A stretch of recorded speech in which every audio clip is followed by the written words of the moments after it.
Bismillahirrahmanirrahim. Assalamualaikum warahmatullahi wabarakatuh. Perkenalkan, kami dari kelompok 8 akan menjelaskan materi tentang analisis SWOT dalam perspektif kewirausahaan.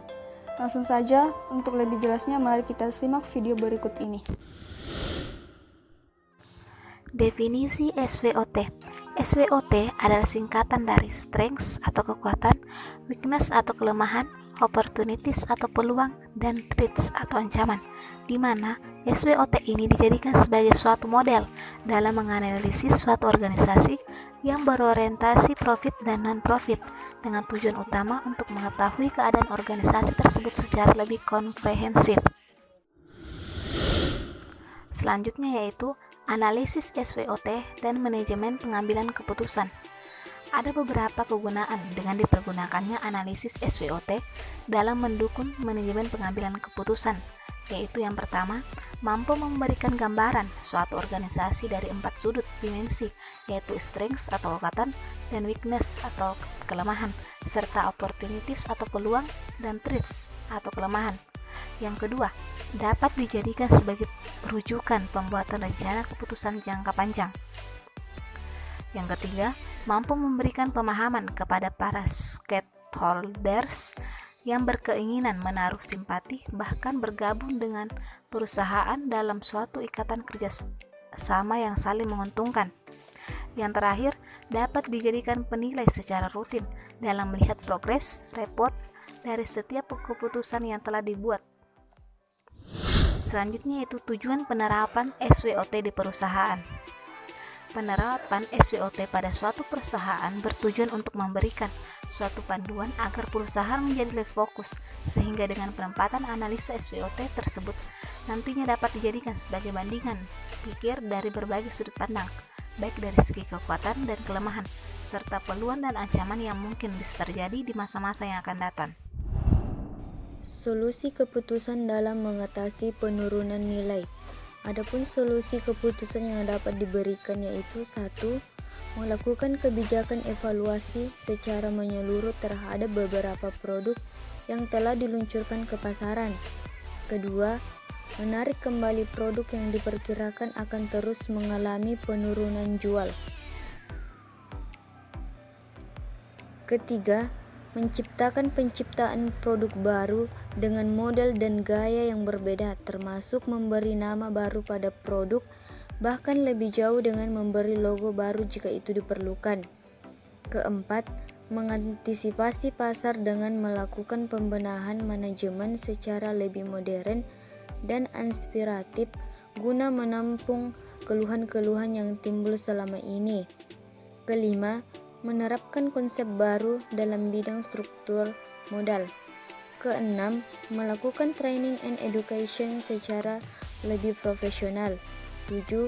Pimpinan perusahaan dalam menyelesaikan setiap masalah adalah selalu menjunjung nilai-nilai profesionalisme dan sportivitas.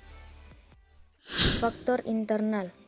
Faktor internal ini mempengaruhi terbentuknya strengths and weakness, di mana faktor ini menyangkut dengan kondisi yang terjadi dalam perusahaan, yang mana ini turut mempengaruhi terbentuknya pembuatan keputusan yang meliputi semua macam manajemen fungsional, pemasaran, keuangan, operasi, sumber daya manusia, penelitian, dan pengembangan, sistem informasi manajemen, dan budaya perusahaan.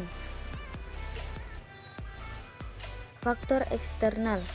Faktor eksternal ini mempengaruhi terbentuknya opportunities and threats. Faktor ini mencakup lingkungan industri dan lingkungan bisnis makro, ekonomi, politik, hukum, teknologi, kependudukan, dan sosial budaya.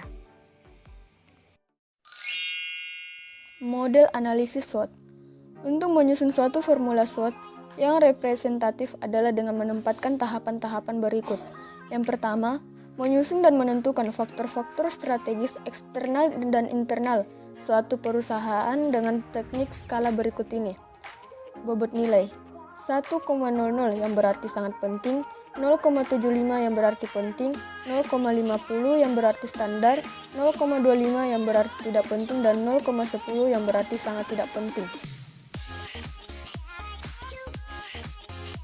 Yang kedua, menganalisis dan menentukan keputusan strategis dengan pendekatan matriks SWOT.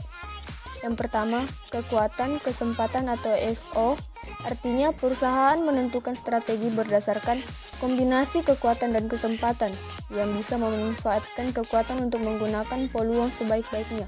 Yang kedua, kelemahan, kesempatan atau WO, yang artinya perusahaan harus membuat strategi bagaimana meminimalkan kelemahan yang selalu muncul dalam perusahaan dengan memanfaatkan peluang yang menguntungkan peluang.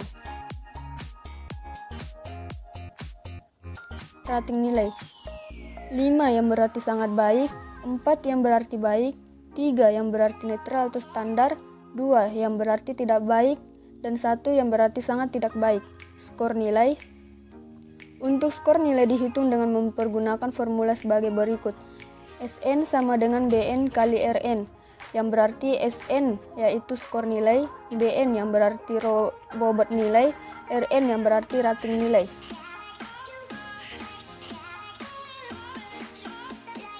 Yang ketiga, kekuatan ancaman atau ST, yang artinya perusahaan bisa memanfaatkan kekuatan baik dalam manajemen, sistem pemasaran maupun kemampuan finansial untuk mengatasi ancaman.